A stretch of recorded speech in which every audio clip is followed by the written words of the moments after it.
कभी किसी पक्षी को घोंसले की नींव बनाते देखा है? अथक परिश्रम करके तिनका तिनका बिटोर कर वो पक्षी अपना घोंसला बनाता है, अपनी संतान के लिए एक सुरक्षित घर बनाता है। और फिर कहीं से तीव्र आंधी आती है, भारी वर्षा होती है और उसका घोंसला तिनका तिनका करके बिखर जाता है। फिर वो पक्षी क्या करता है? वो रोता नहीं, ना ही विलाप करता है। वो बिना विलंब करे फिर से अपना घोंसला बनाना प्रारंभ कर देता है और सफलता पाता है। फिर हम क्यों छोटी छोटी असफलता से भयभीत होकर परिश्रम करना छोड़ देते हैं? एक बात सदा स्मरण रखिएगा, हर वृक्ष कुल्हाड़ी की एक मार से नीचे नहीं गिरता, हर चट्टान घन के एक प्रहार से नहीं टूटती। सफलता पाने के लिए अनावरत परिश्रम करना ही मात्र एक मार्ग है। स्वीकारण, सत्य का स्वीकारण मनुष्य के लिए बहुत ही महत्वपूर्ण है। जब तक मनुष्य सत्य को स्वीकार नहीं करता, उसे असत्य से लड़ने की शक्ति प्राप्त नहीं होती। जब आप भोजन करते हैं तो क्या होता है? आपका पेट स्वीकारता है कि वो भर चुका है और आप भोजन करना बंद कर देते हैं। जब आपको निद्रा आती है तो क्या होता है? आपका मन स्वीकारता है कि आपका शरीर थक चुका है और उसे विश्राम की आवश्यकता है। उसी प्रकार जब आपको किसी व्यसन को रोकना हो तो आपको स्वीकारना पड़ता है कि बहुत हो चुका, चाहे वो लालच हो या मदिरापान। उस व्यसन का त्यागना तभी प्रारंभ होता है जब आप ये स्वीकार कर लेते हैं कि आप उस व्यसन के बंधक हैं। हम में से ऐसा कोई नहीं जिनकी परछाई उनसे दूर रहती। हमारी परछाई सदैव हमारे साथ रहती है। कदाचित हमारी परछाई हमारे कर्मों के फलों का संकेत है। कदाचित इसी कारण कई बार हमें अपनी परछाई से भय भी लगता है, परंतु इस भय से निवारण पाने का एक साधन अवश्य है। वो है सूर्य की ओर मुख करना या किसी प्रकाश के स्रोत की ओर मुख करना, क्योंकि तब हमें हमारी परछाई दिखाई नहीं देती। यदि इसे जीवन के संदर्भ में देखें तो ये प्रकाश का स्रोत शुभ कर्मों की चेतना है। यदि आपके मन में शुभ कर्म करने की इच्छा है तो आपको कभी भी अपने कर्मों के फल का भय नहीं होगा, क्योंकि यदि आपका मन शुद्ध होगा तो आपके कर्म शुद्ध होंगे और शुद्ध कर्मों का फल कभी अशुद्ध नहीं हो सकता। आज मैं आप सबको एक कथा सुनाता हूं। एक दिन प्रातः एक व्यापारी अपने घर से निकला। घर से निकलते ही एक बिल्ली ने उस व्यापारी का मार्ग काट दी। व्यापारी घबरा गया। वो फिर से घर लौट गया और शुभ घड़ी की प्रतीक्षा करने लगा। और जब वो पुनः अपने घर से निकला तब वो वाहन जा चुका था जिससे राजा तक पहुंचकर उसे भेंट देनी थी। राजा को भेंट नहीं मिली। राजा क्रोधित हो गए। राजा ने उस व्यापारी का व्यापार बंद करवा दिया। इस कारण व्यापारी क्रोधित होकर घर पर अपनी पत्नी से लड़ बैठा। पत्नी अपने बच्चों समेत मैके वापस चली गई और उस व्यापारी के जीवन में यदि कुछ रह गया था तो केवल अंधकार। और इन सब का कारण वो उस बिल्ली को मानता रहा जिसने उसका मार्ग काटा था। ऐसा ही एक दूसरा व्यापारी राजा को भेंट देने निकला और उस व्यापारी का मार्ग भी एक बिल्ली ने काट दिया। वो व्यापारी तनिक घबराया, परंतु उसने आगे बढ़ना अधिक उचित समझा। राजा तक वो समय पर पहुंचा। उसने राजा को भेंट दी। राजा प्रसन्न हुए और राजा ने व्यापारी को अपना व्यापार बढ़ाने की अनुमति दी, स्वर्ण आभूषण दी। जब व्यापारी घर पर पहुंचा तो पत्नी को आभूषण और अपने बच्चों को देने के लिए वस्त्र थे उसके पास। हर ओर प्रसन्नता थी। समझ रहे हैं ना, दोनों के साथ एक ही प्रकार की घटना हुई, परंतु दोनों की प्रतिक्रिया भिन्न थी। ऐसा ही हमारा जीवन भी है। हमारे जीवन में प्रारब्ध का अपना स्थान है, परंतु उससे कई अधिक महत्वपूर्ण हमारी प्रतिक्रिया, हमारे सोच का प्रभाव है। क्योंकि यही हमारे जीवन को आकार देते हैं। इसलिए अपनी सोच को सकारात्मक रखिए। आपका जीवन सदैव आनंदमय रहेगा। आप इन दो पात्रों को देख रहे हैं। मेरे इस पात्र में जल है और ये पात्र मिष्ठान से भरा हुआ है। दोनों ही पात्र भरे हैं, परंतु देखिए, मिश्री को जल में मिला दिया, जल ने मिश्री को अपना लिया, मिश्री ने अपना अस्तित्व खो दिया। परंतु जल को अभिमान है कि उसका अस्तित्व अभी भी बना हुआ है। परंतु जो इस जल को चखेगा उसे अवश्य पता चल जाएगा कि ये जल अब वो जल नहीं रहा, ये अब शरबत बन गया। हमारा त्याग, हमारे बलिदान भी ऐसे ही होते हैं। जो इस बात को अनुभव करते हैं वो समझ सकते हैं कि कैसे हमने समय की धारा को बदल दिया। जो बलिदान देते हैं उनका अस्तित्व कभी नष्ट नहीं होता, अपितु उनका बलिदान संसार में कुछ ना कुछ परिवर्तन अवश्य लाता है। हम सभी कभी ना कभी, कहीं ना कहीं अपने जीवन में यात्रा अवश्य करते हैं। हमारी यात्रा में कभी पक्के रास्ते आते हैं तो कभी कच्चे रास्ते। पक्के रास्ते मनुष्य बनाता है और कच्चे रास्ते जानते हैं कैसे बनते हैं? चलते चलते बन जाते हैं। जब लोग एक स्थान से जाते हैं तो पैरों के दबाव से नीचे की घास कुचल जाती है। बार बार उस मार्ग से जाने से धीरे धीरे मार्ग स्वतः ही बन जाता है।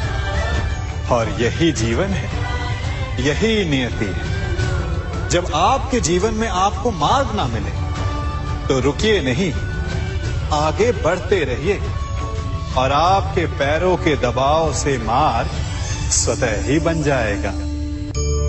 हम सभी अपने जीवन में सफलता चाहते हैं, है ना? उसके लिए हम रात दिन परिश्रम करते हैं, कड़ी मेहनत करते हैं, परंतु फिर भी असफल हो जाते हैं। परंतु ऐसा क्यों होता है? कभी सोचा आप सबने? क्योंकि सफलता पाने का मंत्र बड़ा कठिन नहीं, बड़ा सरल है। उचित विचार, उचित समय, उचित स्थान पर उचित प्रहार। जब आपके विचार, समय, स्थान और प्रहार यानी परिश्रम उचित है तो सफलता आप ही को मिलेगी। जिस प्रकार एक लोहार लोहे से कुछ बनाते समय उस लोहे के सही ताप तक के आने की प्रतीक्षा करता है और समय आने पर उचित स्थान पर पर्याप्त बल से प्रहार करता है और लोहा आकार ले लेता है, ठीक उसी प्रकार आपकी सफलता भी आकार लेती है। हम सभी को अपने जीवन में कभी ना कभी निराशा मिलती है, असफलता मिलती है और अधिकतर लोग इसके पश्चात भाग्य का रोना लेकर बैठ जाते हैं। कुछ कहते हैं कि जिस स्थान पर मैं हूं उससे कई ऊंचे स्थान पर होने के योग्य था, परंतु नहीं जा पाया। किसी को पीड़ा है कि उसे जो मिलना चाहिए था वो उसे नहीं मिला, भाग्य ही बुरा था। भाग्य क्या होता है? भाग्य वन में खिला पुष्प देवताओं को चढ़ाया जाएगा, या किसी सुंदरी की वेणी में वो सजेगा, या फिर उसे कुचलकर उत्पाद बना दिया जाएगा। ये सब एक पुष्प के नियंत्रण में नहीं होता, परंतु जब तक उस पुष्प का अस्तित्व है सुगंध बिखेरना उसके वश में अवश्य है। परंतु भाग्य हमारे वश में नहीं, और जो हमारे वश में नहीं उसके लिए दुखी होने से क्या होगा। कर्म पर वश है, वो कीजिए और धीरे धीरे भाग्य आपके वश में आ जाएगा, क्योंकि कर्म ही प्रधान है। सम्मान। मनुष्य के जीवन में सम्मान का बहुत अधिक महत्व है। वो उसे अपने हृदय, अपने मन से जोड़कर रखता है। कदाचित इसीलिए हम शत्रु के सम्मान पर चोट पहुंचाते हैं, ताकि उसे पीड़ा पहुंचाई जा सके। परंतु ऐसा करने से सावधान रहे मित्रों। शरीर पर लगी चोट मनुष्य भुला सकता है, परंतु उसके सम्मान को लगी चोट उसे जीवन भर पीड़ा देती है। और स्त्री के मान सम्मान पर लगी चोट उसे उस सीमा तक ले जाती है जहां उसे केवल प्रतिशोध दिखाई देता है। यदि अपने शत्रुओं को जीतना है तो प्रेम से जीतिए, अपने कर्मों से जीतिए। उन्हें अनुभव करवाइए कि उनसे भूल हुई है। किसी के सम्मान को ऐसी चोट ना पहुंचाइए कि वो आपका नाश करने पर उतर आए। स्मरण रखिए, किसी का अपमान करके आपके हृदय को कदाचित थोड़ा संतोष आ जाए, परंतु उस अपमान से आप कई हृदयों को आघात पहुंचाते हैं और अपने लिए एक शत्रु और बढ़ा लेते हैं।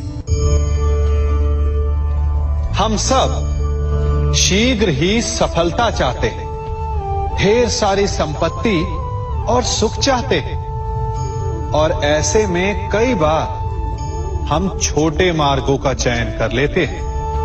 वो मार्ग जिनमें परिश्रम नहीं होता, जिनमें होता है तो केवल छल, कुटिलता और भाग्य का सहारा। जैसे कि जुआ। कोई जुए के खेल में धन लगाता है, कोई दांव लगाता है और ये भूल जाता है कि जुआ ऐसा दलदल है कि जिसमें एक बार गिरे तो सर्वनाश से पहले निकलना असंभव है। यदि आप जीते तो और जीतने की भूख बढ़ जाएगी, और यदि आप कुछ हार बैठे तो उसे पुनः पाने के लिए आप फिर से खेलेंगे। मनुष्य को ये आभास ही नहीं होता कि अपनी संपत्ति के साथ साथ वो अपनी मानवता, अपने संस्कार, अपना धर्म और अपना उत्तरदायित्व तक सभी जुए की भेंट चढ़ा देता है। इसलिए कुछ पाना है तो परिश्रम से पाओ। यदि कुछ जुए में जीता तो वो उतना शीघ्र ही खो दोगे, चूंकि उसे परिश्रम से पाया नहीं गया है, और उसकी रक्षा करने के लिए आपके मन में स्वाभाविक प्रयास भी नहीं होंगे। क्षमा बढ़न को चाहिए, छुट्टन को उत्पाद। क्षमा इस संसार में शांति का, सुख का मूल आधार है। क्षमा आपके मन से प्रतिशोध और शत्रुता जैसे भावों को समाप्त करती है। परंतु क्या हर स्थान पर क्षमा आवश्यक है? क्या प्रत्येक का अपराध क्षमा करने के योग्य होता है? नहीं। कभी कभी उसे क्षमा करके हम उस व्यक्ति को और बड़ा अपराध करने की प्रेरणा देते हैं, और ऐसा ही अपराध है स्त्री का मान भंग करना, जिसमें क्षमा की कोई अवस्था नहीं। यदि सिंह भूल से गाय के बछड़े का अखेट कर ले तो उसे क्षमा किया जा सकता है, परंतु यदि वो नरभक्षी हो जाए तो उसके केवल दो स्थल होते हैं, या तो पिंजरा या फिर मृत्यु की गोद। कुछ परिस्थितियों में क्षमा के स्थान पर दंड देना आवश्यक होता है, क्योंकि ये दंड का भय ही है जो लोगों को वो अपराध करने से रोकता है। संसार में सबसे बड़ा क्या है? अभिमान और बाहुबल या विश्वास और आस्था? निश्चित रूप से बाहुबल के महत्व को नकारा नहीं जा सकता।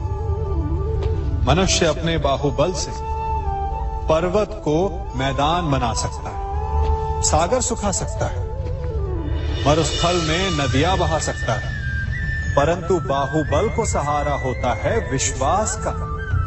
यदि मन में विश्वास ना हो तो बाहुबल किसी काम का नहीं। वो कौन सा बल है कि मोर आकाश की ओर ताकते हैं?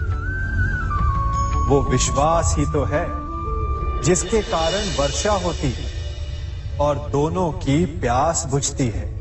परंतु जब पाप के बाहुबल का सामना धर्म के विश्वास से होता है तो बाहुबल हार जाता है और जीतता है विश्वास। विजय होती है आस्था की। यदि आप सत्य के मार्ग पर चल रहे हैं और आप अपने इष्ट में आस्था रखते हैं तो किसी भी पापी का बल आपका कुछ नहीं बिगाड़ सकता। कभी सोचा है हमारा जीवन भी उस रेत की घड़ी की भांति है?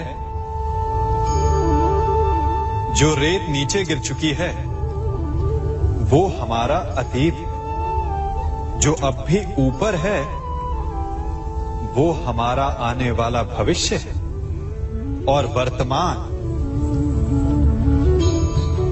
ये संकुचित स्थल है जहां से धीरे धीरे करके रेत गिर रही है। अर्थात हमारे पास जीने के लिए यही एक क्षण है। उसका उपयोग कैसे करना है ये हम पर निर्भर करता है। जो बीत गया उसका दुख मनाना है या जो भविष्य में होने वाला है उसकी प्रतीक्षा में क्रोध करना है। सब कुछ करने के लिए यही एक क्षण है। प्रसन्न रहना है तो उसके लिए भी यही एक पल है। प्रतीक्षा करते रहोगे तो ये पल भी भूतकाल में बदल जाएगा। इसलिए आनंद के लिए, परोपकार के लिए प्रतीक्षा ना कीजिए। आपके पास जो पल है उनका भरपूर सदुपयोग कीजिए, क्योंकि इस घड़ी को पलटकर आप फिर से समय अवश्य गिन सकते हैं, परंतु अपना बीता हुआ समय आप वापस नहीं लौटा पाएंगे।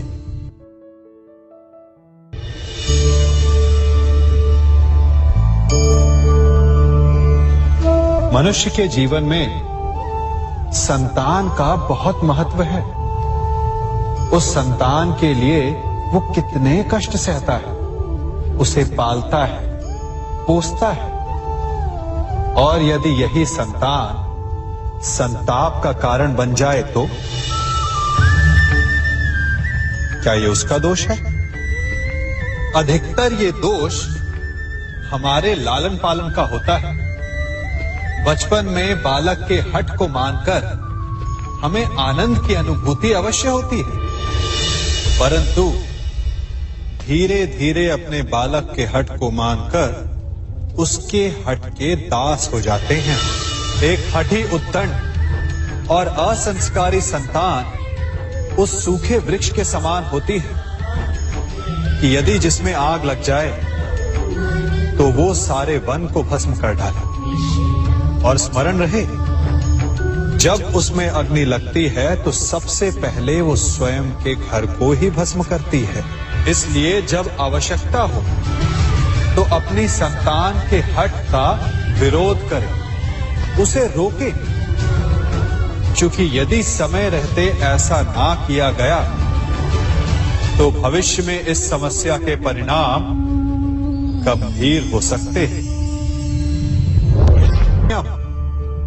प्रतिज्ञा, वचन, ये सब मनुष्य ने समाज को सही दिशा में रखने के लिए बनाए हैं।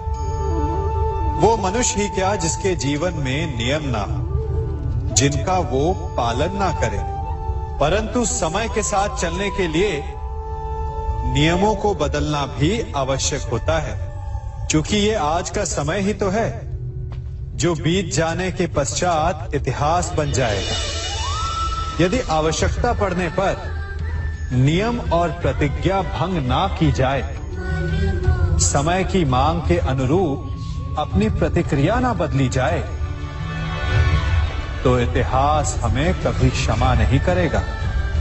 आवश्यकता पड़ने पर आपकी तोड़ी हुई एक प्रतिज्ञा, एक बंधन कभी कभी पूरे मानव इतिहास को बड़े विनाश से बचा सकता है।